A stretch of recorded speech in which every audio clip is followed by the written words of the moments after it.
का पदाधिकारी।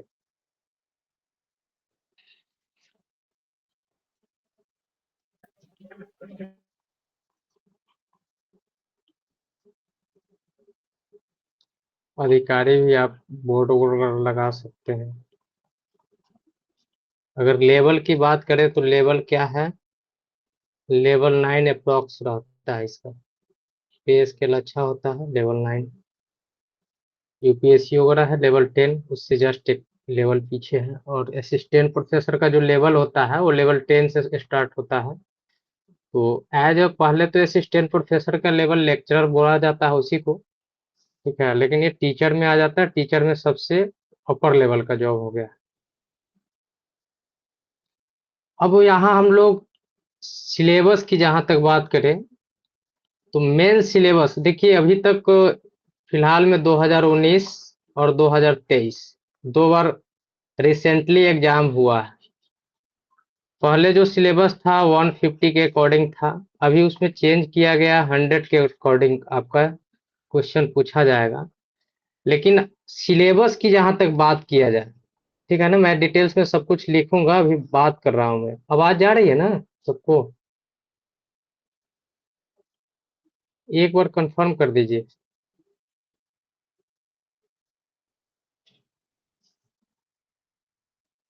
हेलो, मेरी आवाज जा रही है? हाँ सर, आ रही है। ओके ओके, चलिए। सिलेबस सेम है, यही नहीं सिर्फ छत्तीसगढ़ ही नहीं, ऑल इंडिया कहीं भी जाइए पीजीटी, अगर मैथ की बात करें, पीजीटी मैथ्स, अदर स्टेट में इसको पीजीटी मैथ्स बोला जाता है, ठीक है ना, post graduate teacher in mathematics. और यहाँ लेक्चरर बोला जाता है छत्तीसगढ़ में। तो सिलेबस सबका सेम है। सिलेबस क्या है, almost syllabus 11th and 12th है। 11th 12th का जो सिलेबस एनसीईआरटी बेस्ड होता है वही सिलेबस है, लेकिन क्वेश्चन का जो लेवल होगा आपका वो जी मेंस के लेवल का होगा। ये आपके एनसीईआरटी का क्वेश्चन नहीं पूछा जाएगा, ठीक है ना। तो हमको जी मेंस के लेवल पे तैयारी करना पड़ेगा। जी मेंस ऑल इंडिया लेवल पे जेई मेंस का एग्जाम होता है, सबको पता होगा, क्योंकि इंटरमीडिएट करके ही आप लोग आए हैं, आप लोग को तो पीजी भी किए हैं, तो जेई मेंस के बारे में ऑलरेडी अंडरस्टैंड है सब। तो हमारी बात यह है कि हम लोग को करना कैसे है इसकी तैयारी, क्योंकि होता क्या है कि बीएससी और एमएससी करने के पीरियड में आदमी इंटरमीडिएट का सिलेबस धीरे धीरे भूल सा जाता है, क्योंकि वहां पे बहुत कम ऐसा है जो एक दूसरे से कनेक्टेड है सिलेबस। सिलेबस पे बात कर लेते हैं पहले। फर्स्ट में आपको बीज गणित है, ठीक है ना। चार चार नहीं, 5 यूनिट में करके सिलेबस पूछा जाता है, ठीक है। यूनिट वाइज ही क्वेश्चन बनता था। अभी जो पैटर्न आएगा, जब कंफर्म हो जाएगा डेट का हर चीज, तो उसमें सिलेबस का यूनिट वाइज बांट देगा कि कितना आएगा, क्योंकि 100 के अकॉर्डिंग डिस्ट्रीब्यूट किया जाएगा सिलेबस को। पहले जो सिलेबस था वो किसके अकॉर्डिंग था, 150 के अकॉर्डिंग था, ठीक है ना। अभी सिलेबस इसके अकॉर्डिंग आएगा, तो 150 में जो मैथ्स होता था इसमें कितना होता था, 100 मार्क्स। और 100 को 5 यूनिट में डिस्ट्रीब्यूट किया गया था, 20 20 20 20 इस तरह से, ठीक है ना। अभी 100 के अकॉर्डिंग रहेगा, तो अप्रोक्स मानिए कि 15 के अप्रोक्स हमको लगता है कि ईच यूनिट में 50 मार्क्स का क्वेश्चन पूछा जाएगा, यानी कि 70 to 75 मार्क्स का क्वेश्चन मैथमेटिक्स से रहेगा। और मैथमेटिक्स ही रिजल्टेंट पोर्शन होता है, ठीक है। बाकी जो आपका सामान्य हिंदी है, सामान्य अंग्रेजी है, कंप्यूटर से हो गया, या सामान्य ज्ञान हो गया, या मनोविज्ञान वगैरह, साइकोलॉजी वगैरह, या पेडागोगी बोला जाता है उसको, उससे जो क्वेश्चन पूछा जाएगा अप्रोक्स 30% मान के चलिए, 25 to 30%। तो हमको सबसे बड़ा मेजर टॉपिक है ये मैथमेटिक्स। पहले हम लोग मैथमेटिक्स की बात करेंगे, ठीक है ना, क्योंकि अभी मैं मैथमेटिक्स ही शुरू करूंगा, इसलिए यूनिट वाइज पहले सिलेबस को हम लोग डिस्कस कर लेते हैं। और कंटिन्यू इसको जहां से मेजर क्वेश्चन पूछा जाता है उस पे पहले ज्यादा फोकस करेंगे, और up to level, level that means zero से लेकर हम लोग हायर लेवल तक बात करेंगे। जीरो से higher, higher that means question अगर हायर लेवल पे अगर नहीं जाइएगा तो क्वेश्चन नहीं बनेगा, क्योंकि हमारे पास पीवाई क्यू में 2 ही साल का क्वेश्चन है, 2019 है और 2023 है। ओके, तो ये 2 साल का क्वेश्चन के अकॉर्डिंग हम लोग लेवल डिसाइड करेंगे, और लेवल डिसाइड करके जो भी टॉपिक पढ़ेंगे वहां जीरो से लेकर हायर लेवल तक जाएंगे। दूसरी बात है कि मैं ये कंफर्म कर देता हूं आप लोग को कि अगर लैंग्वेज का कोई प्रॉब्लम है, जैसे बहुत बच्चे हैं कि जिसको फुल्ली हिंदी समझ में आता है और कुछ है को फुल्ली इंग्लिश समझ में आता है, तो दोनों आदमी को हम बता देते हैं कि आप लोग इंग्लिश प्लस हिंदी दोनों सीख लीजिए, नहीं तो आपको रिजल्ट नहीं होगा। कारण यह है, कुछ क्वेश्चन आपको इंग्लिश में लैंग्वेज आसान लगेगा, वो समझ पाइएगा और बना भी सकते हैं, कुछ क्वेश्चन हिंदी में आसान लगेगा, तो आपको लैंग्वेज लेकर चलना पड़ेगा। अभी अपने आप को जीरो मान लीजिए और जो भी लैंग्वेज कंफर्टेबल हो या दोनों में, क्योंकि हमारे पास ऑब्जेक्टिव क्वेश्चन है, हमको बनाना ऑब्जेक्टिव है, सब्जेक्टिव तो है नहीं कि वहाँ लैंग्वेज मैटर करता है कि अगर हम इंग्लिश में लिखे तो इंग्लिश में ही लिखना है, हिंदी में लिखे तो हिंदी में ही लिखना है। तो आपको लेवल, क्योंकि वहां दोनों लेकर चलेंगे तो आपके लिए भी कंफर्टेबल है और हमारे लिए भी कंफर्टेबल है, क्योंकि क्वेश्चन का लेवल डिसाइड करने में। आप चले जाइए, हिंदी मीडियम में स्टैंडर्ड बुक नहीं आता है, ठीक है ना, तो कहीं ना कहीं अगर इंग्लिश मीडियम का हम लोग कंसेप्ट अगर देखते हैं, चाहे जेई मेंस वगैरह का जो लेवल देखते हैं, तो कुछ ऐसे क्वेश्चन है जो हिंदी में नहीं समझ में आएगा आपको, तो थोड़ा सा इंग्लिश को भी फोकस करना पड़ेगा। चलिए हम लोग पहले सिलेबस की बात कर लेते हैं। बीज गणित पहले के अकॉर्डिंग इसमें एक अनुक्रम आता है, ठीक है ना, सीक्वेंस एंड सीरीज, अनुक्रम, ये यूनिट वाइज है, फर्स्ट यूनिट है, और श्रेणी,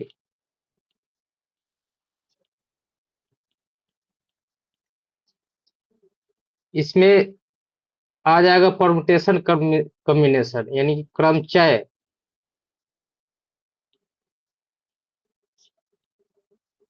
संचय, इंग्लिश में अगर बोलूं तो अलजेब्रा, अलजेब्रा ऑफ मैथमेटिक्स बोलते हैं। उसके बाद sequence and series, next permutation and combination,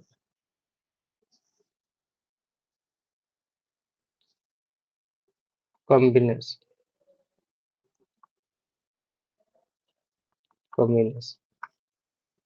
पहले इसको 20 मार्क्स इस यूनिट से आता था, ठीक है ना, अभी आप इसको 15 मार्क्स अप्रोक्स मान सकते हैं, ठीक है ना, अप्रोक्स में 15 लेकर चलिए कि यहाँ सिलेबस सेम है, सिलेबस में कोई बदलाव नहीं किया गया, बस मार्क्स डिस्ट्रीब्यूशन में फर्क पड़ेगा आपको। सेकेंड यूनिट में आपको ज्यामिति,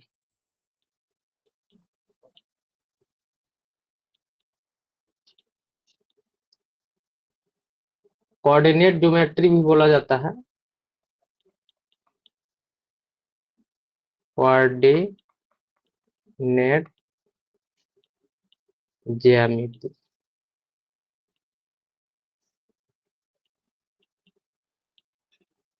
इसको मैं डिटेल्स में अगर करूंगा, यहाँ से भी पहले 20 था, अब 15, इसमें टोटल आ जाएगा आपको क्या क्या आ जाएगा, 2D आ जाएगा, 3D आ जाएगा। 2D में स्ट्रेट लाइन होता है, सर्कल होता है, पाराबोला होता है, इलिप्स होता है, ठीक है ना, और यहाँ 3D में प्लेन हो जाता है, स्ट्रेट लाइन आ जाता है। तो इसको मैं डिटेल्स करूंगा, यूनिट वाइज पहले लिख देता हूँ।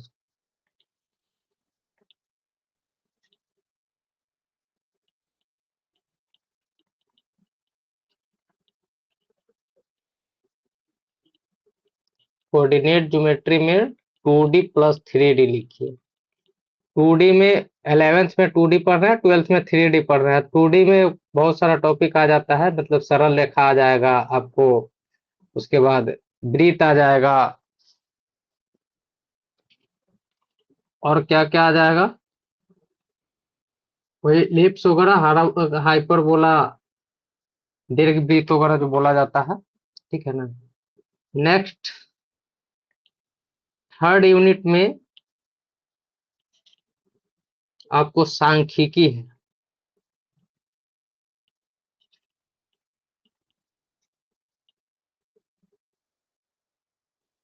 सांख्यिकी के साथ प्रायिकता भी आता है,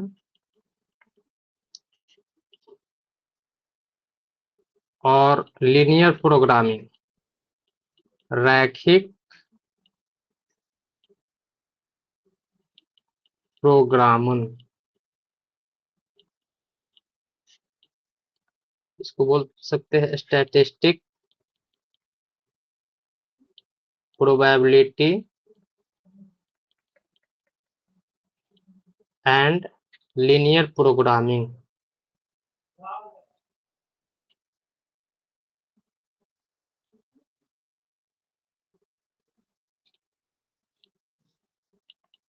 मैं एक बार लिख लूंगा, उसके बाद फिर से अगर कोई डाउट होगा तो एक बार डाउट से ले लूंगा 1 मिनट के लिए, फिर आगे बढ़ूंगा। ओके, और किसी के मन में कोई सवाल हो तो लाइव में ही पूछना है, ठीक है।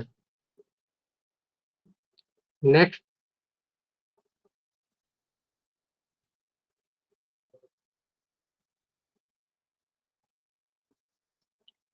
अवकलन, अवकलज भी बोला जाता है, अवकलज समाकलन।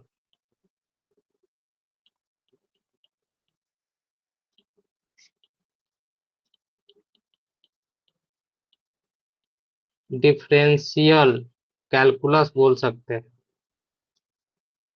इसको शास्त्र बोल लीजिए, अवकलज और समाकलन शास्त्र, differential calculus and integral calculus.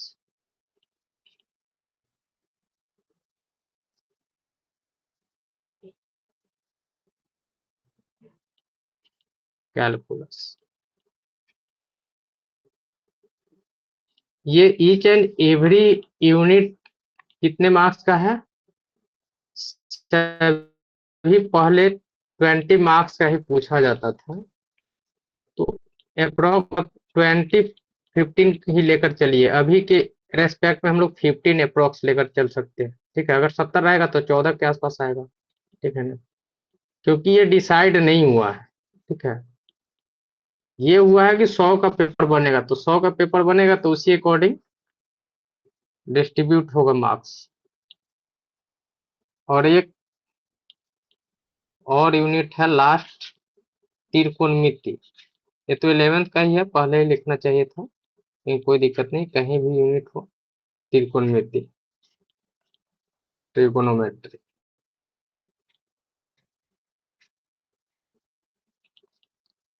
ये टोटल सिलेबस आप 11th-12th में देखे होंगे, बुक वगैरह में, एनसीईआरटी में भी देखे होंगे। इसको यूनिट वाइज बांटा गया है, बाकी एक्स्ट्रा कुछ है नहीं। इसको भी 20 एंड 15 कर लेते हैं। अब यहाँ बात यह है कि बीज गणित में क्या क्या आएगा, ठीक है ना। बीज गणित में क्या क्या आता है बताइए। बीज गणित का सिलेबस में हमको सेट्स वगैरह को भी बीज गणित में ही रखेंगे जनरली, ठीक है। सेट्स हो गया, रिलेशन हो गया, फंक्शन हो गया, और क्या आ जाता है, कॉम्प्लेक्स नंबर, सम्मिश्र संख्या, और क्या आएगा। एक बार मैं चैप्टर लिख दूं क्या, कंफर्म कर लीजिए कि टोटल अगर चैप्टर लिख दूं, क्योंकि टोटल चैप्टर हमारे पास कितना है अकॉर्डिंग टू सिलेबस, 51 से 52 के आसपास सिलेबस चैप्टर में है। जैसे ये टोटल अगर त्रिकोणमिति की बात करें तो ये अप्रोक्स 8 से 10 चैप्टर, नहीं 8 10 नहीं होगा, अप्रोक्स 8 चैप्टर में डिवाइड है ये। चैप्टर में इसमें बहुत सारा चीज आ जाता है, जैसे कोण वगैरह के बारे में, उसके बाद रेशियो फार्मूला वगैरह हो गया, रूपांतरण वगैरह हो गया, जैसे 2 3 2 एंगल वगैरह डिस्ट्रीब्यूट वगैरह पढ़े होइएगा। उसके बाद इसमें आ जाता है उसका ग्राफ वगैरह अलग से पढ़ना है, त्रिकोणमितीय समीकरण पढ़ना है, साइन कोसाइन फार्मूला पढ़ना है। ये सब करके अलग अलग चैप्टर बना हुआ है, 7 से 8 चैप्टर में डिस्ट्रीब्यूट हो जाएगा। इस तरह से अगर पूरे यूनिट को हम लोग बांट दे तो अप्रोक्स 50 चैप्टर है, ठीक है,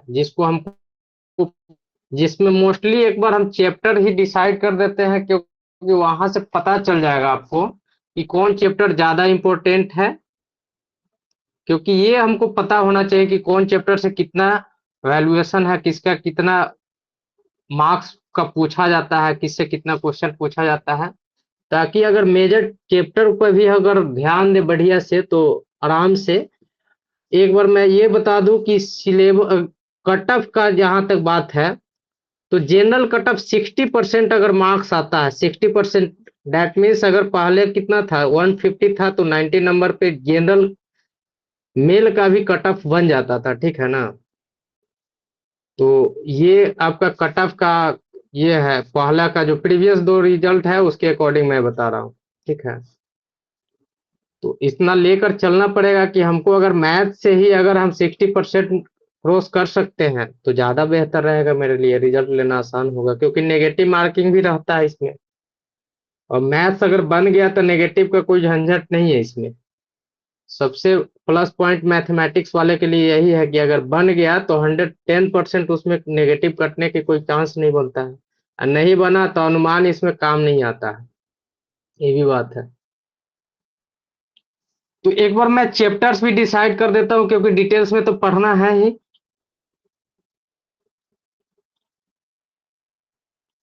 चैप्टर्स पूरा डिटेल्स में नहीं लिखूंगा, लेकिन मेन मेन चैप्टर्स मैं आइडेंटिफाई करा देता हूँ। तो फर्स्ट यूनिट की अगर बात करें, यूनिट वाइज लिखो या एनसीईआरटी वाइज जो है, या मुझे जिस तरह से पढ़ाना है उस आधार पे ही मैं चैप्टर लिख देता हूँ, ठीक है। फर्स्ट चैप्टर आपका है सेट्स, इसको समुच्च बोलते हैं।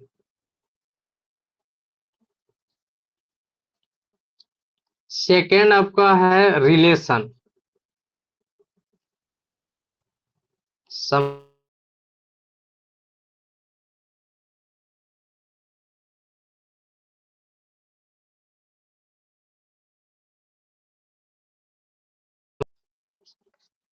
अब ये जो चैप्टर है ये 11th में भी है, सेट तो सिर्फ 11th में है, लेकिन रिलेशन फंक्शन 11 12 दोनों हलन है, ठीक है।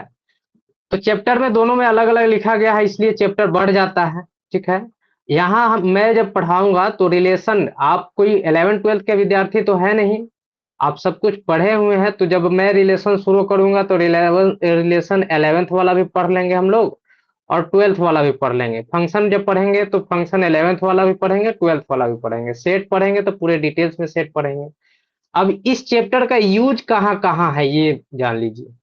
इसका यूज आपको इनइक्वालिटी, एक चैप्टर आता है इनइक्वालिटी, वहां से अप्रोक्स 2 से 3 क्वेश्चन आता है आपके एग्जाम में। अगर आप सेट्स सही से नहीं जान रहे तो यहाँ पे थोड़ा सा दिक्कत होगा, हालांकि ये बिल्कुल अलग है, लेकिन फंक्शन नहीं जानना है, रिलेशन नहीं जानना है, इसका डोमेन वगैरह के बारे में नहीं जानना है, तो थोड़ा सा कहीं कहीं दिक्कत होगा। आपका ग्राफिकल मेथड से भी समझ सकते हैं इस सब चीजें को। दूसरी बात है कि यहाँ से डायरेक्टली क्वेश्चन भी आता है, फंक्शन से भी क्वेश्चन आता है, रिलेशन से भी आता है, सेट से भी आता है, ठीक है। उस तो ये मेजर चैप्टर है, इससे रिलेशन, इसका रिलेशन आपको प्रोबेबिलिटी में है, और कहाँ है तो प्रोबेबिलिटी में। बिना सेट का प्रोबेबिलिटी आप सही से नहीं समझ सकते। और भी रिलेशन, फंक्शन का यूज तो पूरे फंक्शन से ही कैलकुलस डिसाइड होता है। फंक्शन में अगर डोमेन रेंज, उसका प्रांत वगैरह अगर नहीं जान रहे हैं, उसका परिसर नहीं जान रहे हैं, तो आपको फंक्शन आपको कैलकुलस समझने में दिक्कत होगा, कैलकुलस में यूज है इसका फंक्शन का, यानी कि फंक्शन बहुत अच्छा चैप्टर है। फंक्शन को अगर डिटेल्स में पढ़ा जाए तो पूरा 1 साल पढ़ लीजिएगा फिर भी इसको सही से नहीं समझ पाइएगा, इतना बड़ा ब्रांच है इसका। लेकिन हम लोग को जो सिलेबस है उसके अकॉर्डिंग पढ़ना है, अब डिटेल्स में पढ़ना है, जीरो से लेकर हायर तक, ग्राफिकल वगैरह ग्राफ वगैरह के थ्रू भी हम लोग फंक्शन को देखेंगे और अच्छे से समझने की कोशिश करेंगे। नेक्स्ट है आपका त्रिकोणमिति।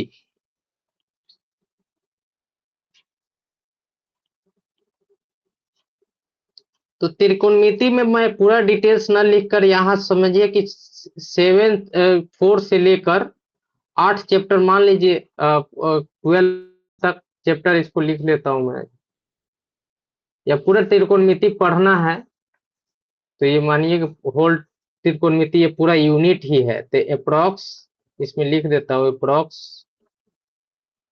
8 चैप्टर्स।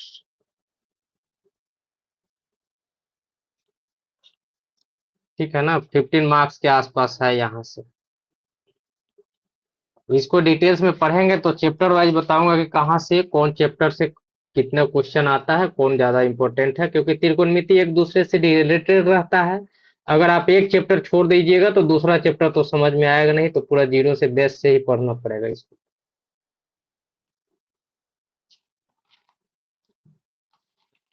एक क्वेश्चन आता है, एक चैप्टर है यहाँ से, अगर इसको चैप्टर में काउंट नहीं करके 5 अलग ही कर देता हूँ, ये बड़ा सा चैप्टर हो गया, इसमें अगर काउंट कीजिएगा तो 4 से लेकर 12 तक चला जाएगा चैप्टर का नाम।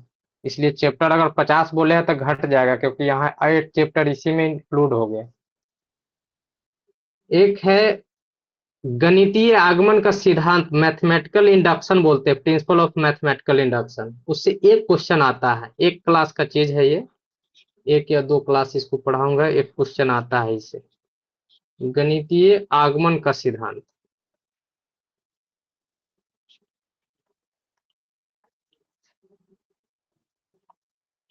सिद्धांत और इसका कथन भी है, ठीक है ना। इंग्लिश में इसको statement of principle of mathematical induction बोलते हैं, स्टेटमेंट ऑफ प्रिंसिपल ऑफ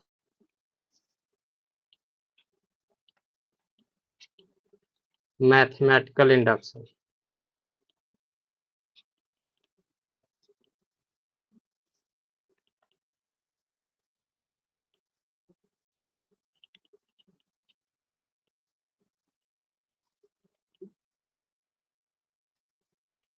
यहां से एक क्वेश्चन आता है, ये फिक्स है एक क्वेश्चन, 1 क्लास 2 क्लास में अगर एक क्वेश्चन बन जाए तो और क्या चाहिए। तो 50-60 क्लास पढ़िए और रिजल्ट लेके जाइए। नेक्स्ट है सम्मिश्र संख्या।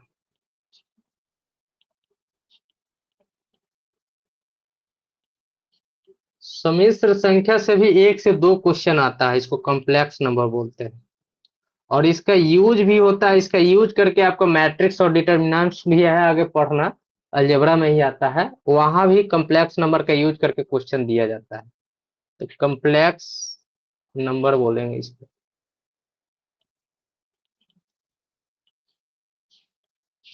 यहाँ से 1 to 2 क्वेश्चन आता है, ठीक है ना। 7 रैखिक असमीकाय,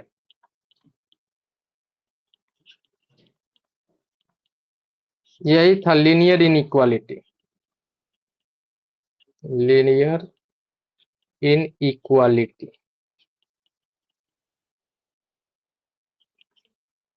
यहाँ से 2 से 3 क्वेश्चन मैं बताया था सेट, जहां पर बता रहा था 2 से 3 क्वेश्चन अकॉर्डिंग टू PYQ, पिछला जो क्वेश्चन पूछा गया है उसके अकॉर्डिंग मैं बता रहा हूँ, क्वेश्चन को देख करके वहां से कितना क्वेश्चन पूछा जाता है। एट नंबर क्रमचय,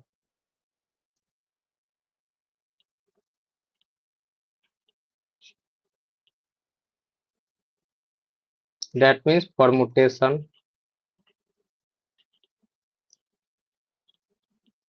9 नंबर संचय, कॉम्बिनेशन।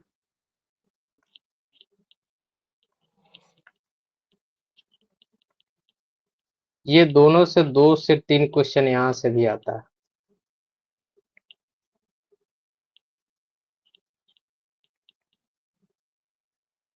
नेक्स्ट है द्विपद समीकरण। नहीं, द्विपद समीकरण तो इसी में आ जाएगा, अलजेब्रा में आएगा। इसको एक है द्विपद प्रमेय, कॉम्प्लेक्स में भी आता है, अलजेब्रा में। अच्छा, उसको अलग से लिखूंगा मैं। तो उसी में आता है क्वाड्रेटिक इक्वेशन। ये द्विपद प्रमेय भी एक होता है, बाइनोमियल थ्योरम। कॉम्बिनेशन के बाद है बाइनोमियल थ्योरम।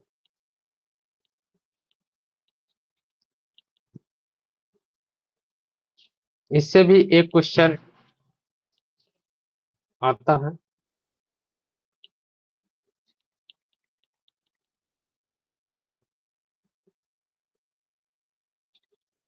अनुक्रम,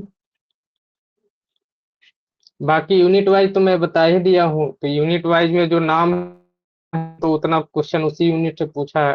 कोई कोई क्वेश्चन इधर उधर होता है, उस सेटिंग में होता है। एग्जाम सेटर के ऊपर डिपेंड करता है कि क्वेश्चन कभी कभी बढ़ जाता है किसी यूनिट से। सीक्वेंस एंड सीरीज,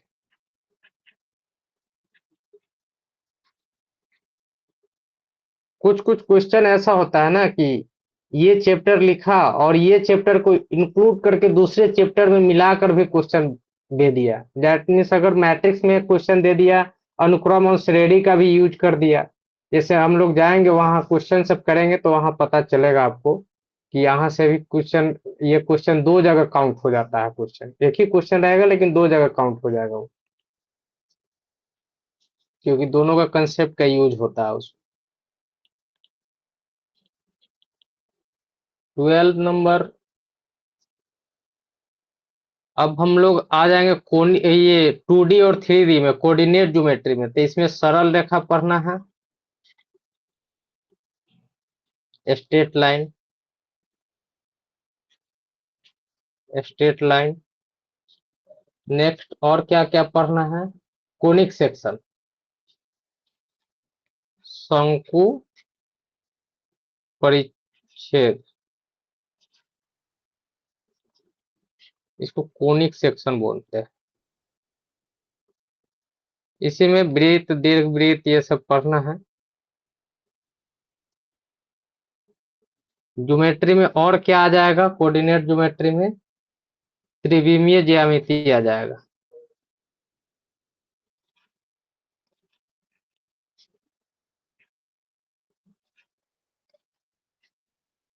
तो ये टोटल मिलाकर, ये अगर तीनों मिला दिया जाए तो 15 के आसपास, अप्रोक्स 15। पहले के अकॉर्डिंग तो 20 आ जाएगा। अगर 100 के अप्रोक्स भी देखा जाए तो यहाँ से 15 क्वेश्चन मैंडेटरी है, इससे कम तो रहेगा नहीं। ठीक है।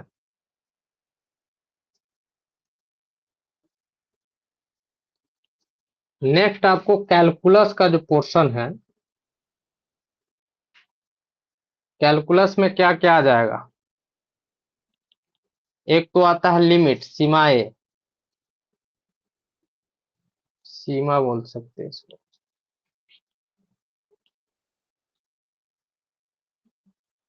लिमिट। दूसरा कंटिन्यूटी, यानी कि इसको, कंटिन्यूटी को क्या बोलेंगे?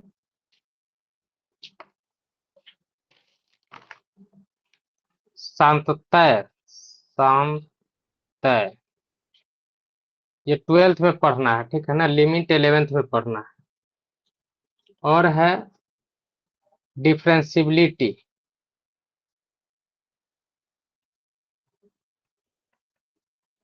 डिफरेंशिबिलिटी यानी कि अवकलनीयता।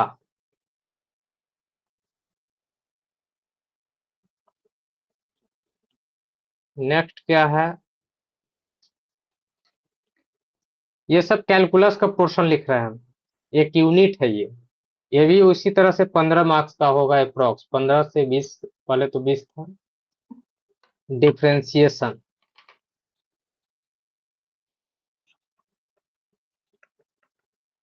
ये मैं पढ़ाने का तरीका के अकॉर्डिंग लिख रहा हूँ कि अगर कैलकुलस पढ़ाऊंगा तो यहीं से शुरू करूंगा, पहले लिमिट, कंटिन्यूटी, डिफरेंशिएबिलिटी, फिर डिफरेंशिएशन, फिर इंटीग्रेशन, उसके एप्लीकेशन, ठीक है ना।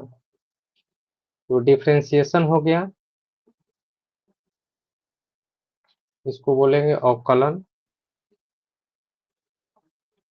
अवकलज या अवकलन बोलते हैं।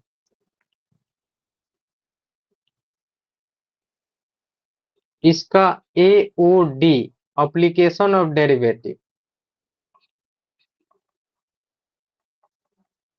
एप्लीकेशन ऑफ डेरिवेटिव, इसमें 5 चैप्टर है।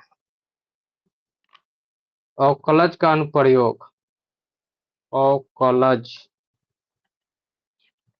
का अनुप्रयोग, इसमें 5 चैप्टर है, ठीक है ना। एक तो आपको आ जाएगा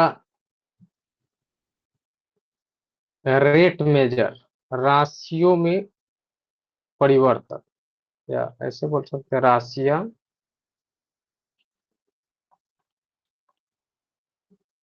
राशियों के परिवर्तन लिखिए, इंग्लिश में इसको रेट मेजर बोलते हैं।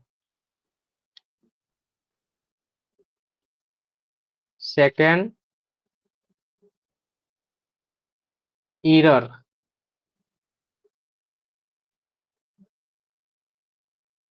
एरर एंड अप्रोक्सीमेशन,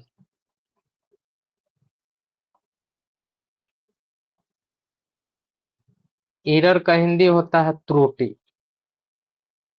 त्रुटि, और अप्रोक्सीमेशन का लगभगीकरण बोलते हैं या सन्निकटनी बोलते हैं, सन्निकटनी, मैथमेटिकल वर्ड सन्निकटनी है हिंदी में, टर्न, अप्रोक्सीमेशन।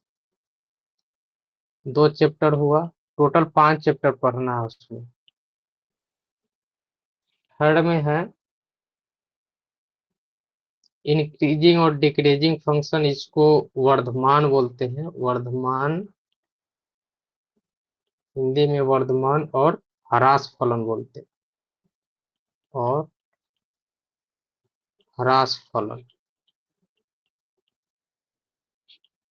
इंग्लिश में increasing and decreasing function.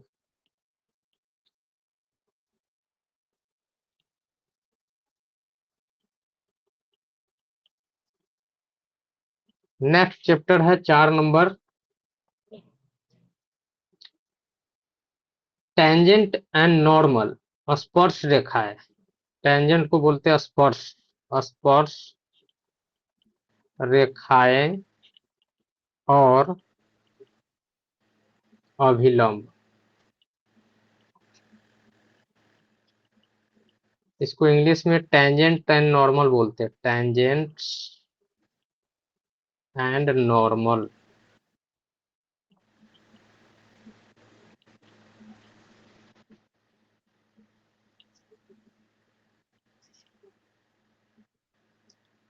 Last chapter है मैक्सिमा एंड मिनिमा, जिसको उचिष्ट, उचिष्ट और निम्निष्ठ बोलते हैं, और निम्निष्ठ,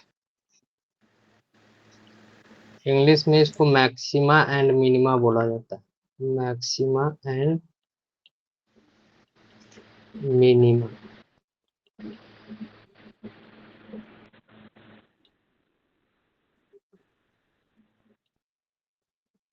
ये हो गया एप्लीकेशन ऑफ डेरिवेटिव में।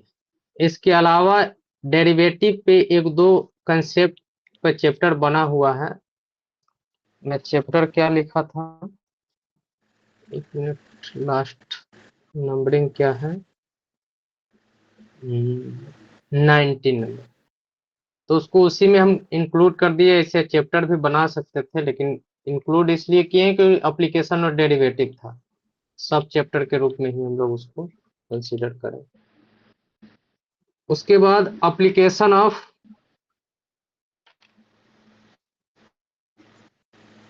डेरिवेटिव के बाद एक दो कंसेप्ट पढ़ना है, रोल्स और लैंग्वेजेस पर में पढ़ना है।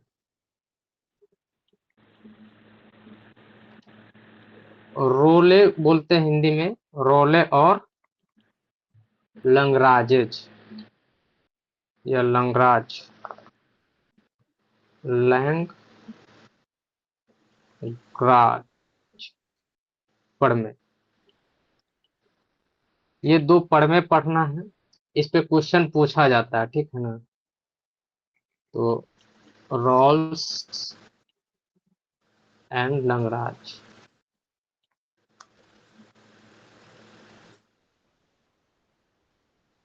थ्योरम,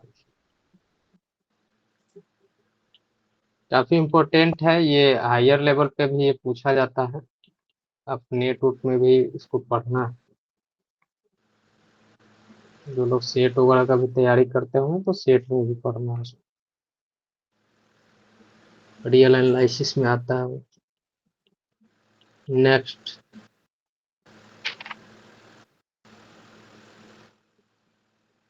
वो हमको पढ़ना है इंटीग्रेशन, यानी कि समाकलन। तो समाकलन में अलग अलग चैप्टर आता है। समाकलन में दो तरह का समाकलन आता है। एक होता है अनिश्चित समाकलन, अनिश्चित समाकलन, एक होता है निश्चित समाकलन।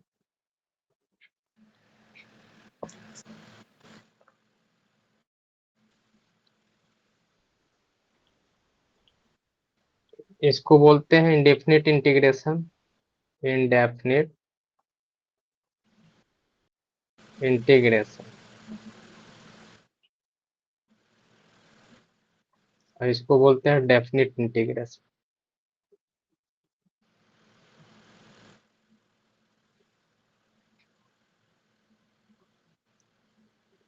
और इसका हिंदी हो गया इंटीग्रेशन।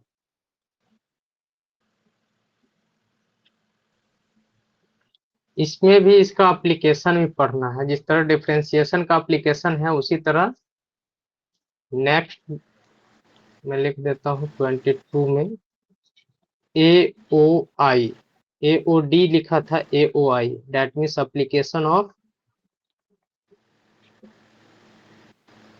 इंटीग्रल,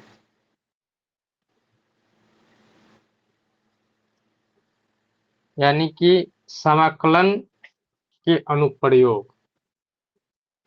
इसको बोलेंगे समाकलन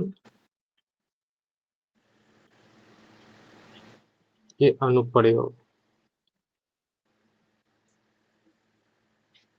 इसमें दो चैप्टर पढ़ना है मेनली रूप से हम लोग को।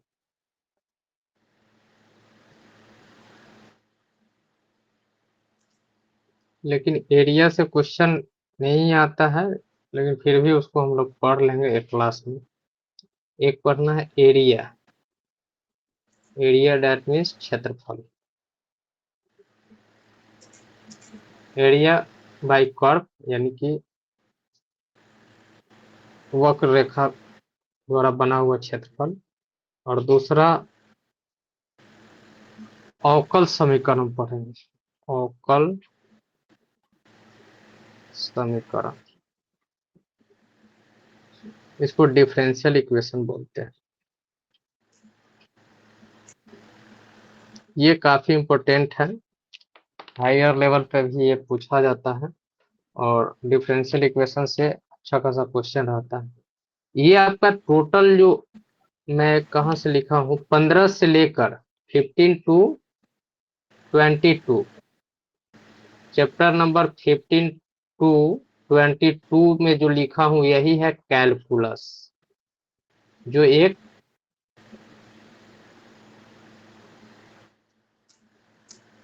ब्रांच है। और ये अप्रोक्स 15 मार्क्स का मान के चलिए कि यहाँ से है, बड़ा ब्रांच है, ये पूछा जाएगा यहाँ से। ठीक है, नेक्स्ट है, अब लगभग खत्म है, एक दो चैप्टर है आपका, आगे क्या बच रहा है, सदिश बच रहा है। ये सब 12th में हम लोग इन कर गए हैं, तो 12th का लास्ट एनसीईआरटी के अकॉर्डिंग अगला आपका सदिश मिलेगा 23 में। सदिश बीजगणित बोल सकते हैं, सदिश बीजगणित, वेक्टर अलजेब्रा बोलते हैं उसको, बीजगणित, इसको वेक्टर अलजेब्रा। ये काफी इंपॉर्टेंट है वेक्टर अलजेब्रा, यहाँ से 3 से 4 क्वेश्चन पूछा जाता है, बहुत ही आसान होता है, 3 to 4 क्वेश्चन।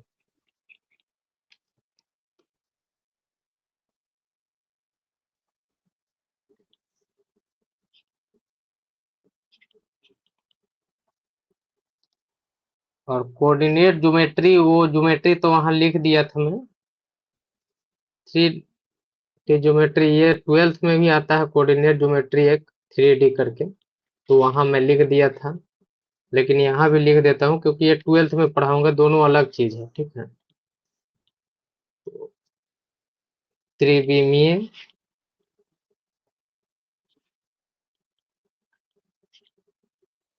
ज्यामिति, इसमें मेनली 2 चैप्टर है, प्लेन पढ़ना है और स्ट्रेट लाइन पढ़ना है, यानी कि सरल रेखा और समतल पढ़ना है। ठीक है ना, 3 डायमेंशनल ज्योमेट्री, 3D बोलते हैं इसको, 3D, 3 डायमेंशनल ज्योमेट्री, शॉर्ट में 3D बोल सकते हैं, 3।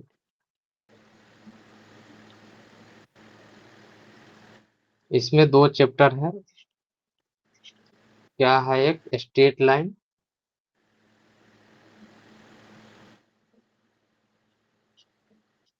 स्ट्रेट लाइन यानी कि सरल रेखा और उसका समीकरण, और दूसरा है प्लेन, ये समतल।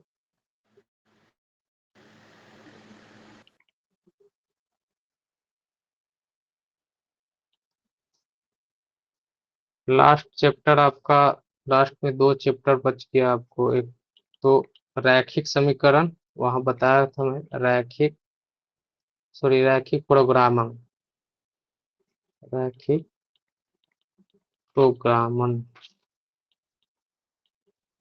Linear programming problem, LPP short में बोला जाता है इसको। लास्ट में प्रायिकता, प्रायिकता 11th में भी है, 12th में भी है, तो जब भी हम लोग पढ़ेंगे तो एक साथ पढ़ेंगे प्रोबेबिलिटी। ये मेरा टोटल सिलेबस है, प्रोबेबिलिटी से बहुत अच्छा खासा क्वेश्चन पूछा जाता है, 7 to 8 क्वेश्चन देखा गया है जनरली, तो अप्रोक्स मान के चलिए कि 3-4 क्वेश्चन यहाँ से ही आएगा मिनिमम। रैखिक समीकरण से भी 2 से 3 क्वेश्चन पूछा जाता है, बहुत ही थोड़ा सा थ्योरेटिकल टाइप का होता है, लेकिन इजीली बन जाता है ये। तो ये मेरा हुआ सिलेबस। ठीक है, अब हमको पढ़ना कैसे है, इतना सारा सिलेबस है, और सिलेबस कुछ है नहीं, ये सब पढ़ा हुआ चीज है। आपको अब ये रणनीति बनाना पड़ेगा कि हमको एक एक टॉपिक पढ़ना पड़ेगा, ऐसे नहीं कि हाँ एक एक दूसरे से सब कनेक्टेड होता है। अब पढ़ा हुआ चीज है, आई थिंक अगर सेल्फ स्टडी भी कीजिएगा तो अच्छा से समझ में आएगा। मैं क्या करूंगा कि ऐसा तो है नहीं कि नए बच्चे की तरह तो एकदम जीरो से हर चीज क्लियर कर करके लिखाएंगे, तो उसके लिए बहुत समय चाहिए। आपको कम समय में कंसेप्ट, कोशिश करूंगा कि कंसेप्ट दे दूं और मैक्सिमम से मैक्सिमम क्वेश्चन सॉल्व करूं, और क्वेश्चन क्या, ऑब्जेक्टिव अप्रोच बनाना है हम लोग को। ऑब्जेक्टिव अप्रोच दैट मीन्स कम समय में ऑब्जेक्टिव को हम लोग बना सके, क्योंकि हमको सब्जेक्टिव नॉलेज नहीं चाहिए कि हाँ थ्योरेटिकल हमको किसी फॉर्मूला को प्रूफ करना है। प्रूफ करने के लिए तो पूछेगा नहीं। हमको क्या चाहिए, ऑब्जेक्टिव और ट्रिकली जितना आसान से क्वेश्चन को हम लोग सॉल्व कर सके। अब देखिए, कोई भी टॉपिक को पढ़ने के लिए अगर इस आपके पास मान लिया हमको पढ़ाना है, तो हमारे पास 3 तरह के बच्चे होंगे। एक तो काफ़ी मतलब डल होंगे, दूसरा मॉडरेट लेवल पे होंगे, एक हायर लेवल पे जिसका तैयारी अब ऑलमोस्ट तैयारी होगा। तो हमको तो तीनों को लेकर चलना पड़ेगा। हमें पढ़ाना है तो हमको बेसिक से ही लेकर चलना पड़ेगा, बेसिक। और बीच में कुछ छोड़ना भी नहीं है, हमको उस अप्रोच तक भी जाना है जहाँ पे मेरा एम है। एम क्या है? लेक्चरर बनना। और यहाँ जाने के लिए हमको करना क्या है कि ईच एंड एवरी टॉपिक हमारे माइंड में होना चाहिए और उसका एक एक फॉर्मूला, ताकि अगर नए क्वेश्चन, क्योंकि जनरली हम ये सोच के चलेंगे ना कि एग्जाम में जा रहा है तो हमको न्यू प्रॉब्लम से फेस करना है। न्यू प्रॉब्लम से फेस तभी होगा जब हम कंसेप्ट क्लियर करके रखेंगे और मैक्सिमम से मैक्सिमम क्वेश्चन सॉल्व करेंगे। आपको अगर एग्जाम का लेवल, जो लोग अगर तैयारी में होंगे पहले से, तो उसको पता होगा कि जेई मेन लेवल आसान नहीं होता है। आपका क्वेश्चन एनसीईआरटी बेस पे या ऑनलाइनर क्वेश्चन नहीं आने जा रहा है, क्वेश्चन का लेवल रहेगा। आपका कंसेप्ट अगर नहीं है तो आप क्वेश्चन नहीं बना पाइएगा। हाँ, कुछ कुछ टॉपिक है, जैसे आपको हम बता दें प्रोबेबिलिटी, अगर पढ़ लीजिएगा तो यहाँ से क्वेश्चन बन जाएगा। आपको बता दें लीनियर इनइक्वालिटी, जो मैं बताया 2-3 क्वेश्चन, ये क्वेश्चन कहीं नहीं जाएगा, ये सब बन जाएगा। आपको प्रॉब्लम कहाँ करेगा, तो कैलकुलस में करेगा, कुछ कुछ पोर्शन पे। जो मेजर टॉपिक है वहां पे नहीं करेगा, आपको आसान चीज ही ज्यादा कंफ्यूज करेगा आपको। और कहाँ पे करेगा? कोऑर्डिनेट ज्योमेट्री में करेगा आपको। तो सब एक दूसरे से कनेक्टेड है। अब मैं पढ़ाने का पर्पस है कि मैं खुद ही कई सारा स्टेट लेवल का मेरा नाम अभी तो मैं इंट्रोडक्शन भी नहीं दिया था, लेकिन अब मैं दे देता हूँ। पहले सिलेबस कर लिया तो मेरा नाम हुआ विजय यादव। ठीक है।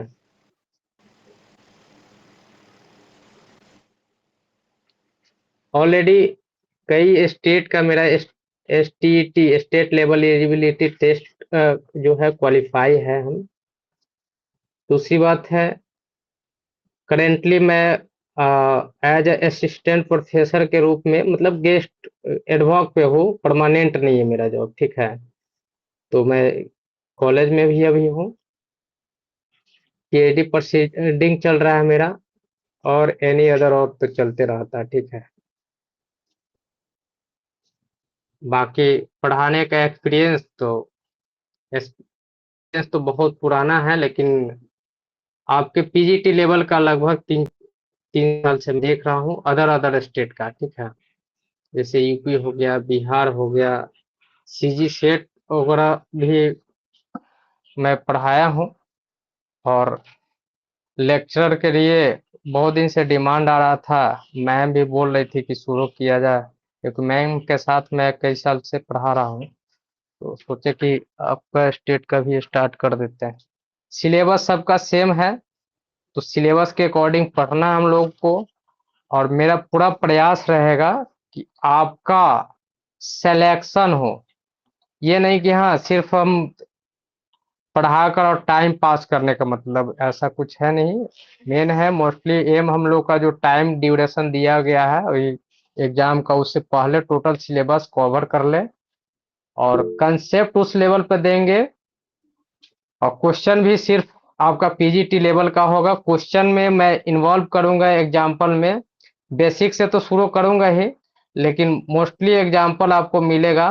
तो जो पीजीटी लेवल पे ऑल इंडिया में जहां जहां पूछा गया, क्योंकि आपके पास जो क्वेश्चन है वो 2 ही पेपर है, 2 पेपर तो मैं ऐसे ही सॉल्व करवा दूं तो उससे तो ऐसा तो है नहीं सिलेक्शन हो जाएगा।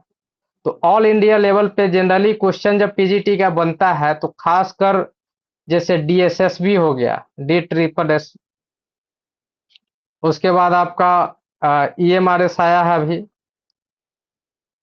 या पहले से केवीएस हो गया, एनवीएस हो गया, इसका पीजीटी या यूपी पीजीटी, बिहार पीजीटी, ठीक है ना। उसके बाद आपका इधर पश्चिम बंगाल वाला, जहां का भी पीजीटी का क्वेश्चन है उसको हम लोग एग्जाम्पल में यूज करेंगे, ठीक है। और कंसेप्ट उस लेवल पे बिल्डअप करेंगे जो, और जनरली हम लोग जेई मेंस का भी टारगेट करके रखेंगे, क्योंकि सिलेबस ऑलमोस्ट जो क्वेश्चन का लेवल है जेई मेंस है, ठीक है। बुक की बात कह दूं तो बुक एनसीईआरटी तो मैंडेटरी है, आप अपने पास रखिए एनसीईआरटी, क्योंकि ये बेस के लिए होता है। बाकी स्टेट लेवल पे जो भी आपको हिंदी मीडियम में कोई राइटर का बुक अच्छा लगे उसको देखिए, लेकिन आरडी शर्मा मैंडेटरी है। आरडी शर्मा का बुक ऑब्जेक्टिव भी आता है एक, अगर जिसको सिलेक्शन पाना है वो ऑब्जेक्टिव लेकर अपना बनाइए, बेहतर रहेगा मेरे हिसाब से, ठीक है। अदरवाइज आप अगर बुक नहीं भी रखते हैं तो हम लोग अपने से क्वेश्चन तो देंगे ही, क्वेश्चन कराएंगे ही उस लेवल का अप्रोच। आप सेट वगैरह मारिए, उसका टेस्ट प्रैक्टिस कीजिए, क्वेश्चन बनाइए, अदर अदर लेवल का जो क्वेश्चन आता है उसको बनाइए। कंसेप्ट क्लियर रहेगा तभी बनेगा, न्यू न्यू क्वेश्चन फेस करना पड़ेगा आपको। तो मैं चलता हूँ, स्टार्ट करता हूँ कोई टॉपिक। तो आप लोग कोई टॉपिक बोलेंगे, सजेस्ट करेंगे, या मैं बेसिक से ही स्टार्ट करूँ जिस अकॉर्डिंग मुझे पढ़ाना है, कि नहीं होगा क्योंकि आप लोग फर्स्ट। हाँ बोलिए। टेस्ट बीच बीच में आप लोग टेस्ट कराएंगे कि नहीं कराएंगे सर? हाँ हाँ, टेस्ट कराएंगे, टेस्ट कराएंगे, टेस्ट लेंगे जब चैप्टर वगैरह ये हो जाएगा ना, उसके बाद टेस्ट कराएंगे हम लोग, ठीक है। उसके बाद टेस्ट सीरीज अलग से, जैसे एग्जाम का टाइम अगर आ जाएगा ना, तो एक टेस्ट सीरीज अलग से निकालेंगे, पर आपको टेस्ट प्रैक्टिस पर डे करवाया जाएगा, ठीक है। तो वो अलग से चलेगा, ठीक है। अभी तो मान लीजिए मेन फोकस है कि हमारा सिलेबस ना, सिलेबस पढ़ेंगे उसी अकॉर्डिंग। अब मान लीजिए मैं पढ़ा रहा हूँ, जिस टॉपिक को पढ़ा रहा हूँ उसी से ना क्वेश्चन पहले करवाया जाएगा। और टेस्ट का मीनिंग होता है कि आउट ऑफ टोटल सिलेबस से टेस्ट बनाया जाना, ठीक है। तो ये दोनों अलग चीजें हैं। जो सिलेबस चलेगा उसके अकॉर्डिंग तो टेस्ट लिया ही जाएगा आपको, ठीक है, या टेस्ट पेपर प्रोवाइड करके टेस्ट लिया जाएगा। लेकिन यहाँ अगर टेस्ट का बात है तो लास्ट में जो एग्जाम डेट आ जाएगा तो टेस्ट का सीरीज अलग से चलेगा, ठीक है। उसमें आपको टोटल टॉपिक जितना यूनिट है सभी से इंक्लूड करके क्वेश्चन दिया जाएगा, और उसको सॉल्व करके फिर से हम लोग उसको सॉल्व करके आपको समझाया जाएगा, हर चीज किया जाएगा उसको, ठीक है। सर ये क्या बोलते हैं, एग्जाम डेट तो आ गया है सर, नवंबर लास्ट हाँ वीक हाँ, में है एग्जाम डेट आ गया है। तो तो क्या अभी से वो स्टार्ट नहीं होगा सर? कि कई बच्चे क्या है सर, कई स्टूडेंट ऐसा है जिनका मतलब वो अपने से खुद से भी तैयारी कर रहे हैं, तो हम आपसे एक्सपेक्ट करते हैं कि अभी से टेस्ट सीरीज स्टार्ट करिए ताकि हम आपसे दूर सके। टेस्ट सीरीज वो अलग से चलाएंगे, ठीक है ना, क्योंकि पर डे जो टेस्ट सीरीज है तो इस बैच में तो उसको चल कर नहीं सकते हैं। टेस्ट सीरीज के लिए वो अलग टाइमिंग देना पड़ेगा हमको। बात समझ रहे हैं ना, अगर पर डे अगर टेस्ट हमको देना है, ठीक है, अगर 20 क्वेश्चन का टेस्ट हमको देना है, ठीक है, तो 20 क्वेश्चन करके उसको सॉल्व भी कराना है एट अ टाइम, ठीक है, वैसे करेंगे उसको। तो जी सर। उसका इस बैच से कोई रीजन नहीं रहेगा, वो अलग से बैच चलेगा उसका, ठीक है। हाँ सर, मैं टेस्ट वही बोल बैच रहा हूँ अलग से कि चलेगा। टेस्ट टेस्ट सीरीज अलग से भी हाँ हाँ, आप उस इस लोग पे भी मेरे प्रोवाइड कराते प्लानिंग तो चल अच्छा रहा है, रहता। उसको बहुत जल्द हम लोग लेकर आने वाले हैं, ठीक है ना। वही ये जो इसके लिए बैच है ये अलग चार्ज जस्ट अलग से लेकिन। फाउंडेशन टाइप का ये बैच है। अब इसमें टेस्ट इंक्लूड करेंगे तो फिर मेरा पूरा सिलेबस नहीं कर पाएंगे हम लोग, क्योंकि ये जी बैच सर। हम लोग फाउंडेशन लेकर आए हैं, ठीक है। जो नहीं पढ़े हैं, जो तैयारी कर रहे हैं, जो जीरो से शुरू करना चाहते हैं, अभी से ही स्टार्ट करना चाहते हैं, तो उसको दोनों बैच ज्वाइन करना पड़ेगा। टेस्ट का अलग बैच रहेगा, ठीक है, फाउंडेशन अलग रहेगा। ये अगर ये कीजिए और ये अलग से कीजिए, आपके पास अगर कंसेप्ट क्लियर है तो सिर्फ टेस्ट ही देना है तो टेस्ट वाले बैच में ज्वाइन कीजिएगा, ओके ठीक सर, है। Okay, thank you.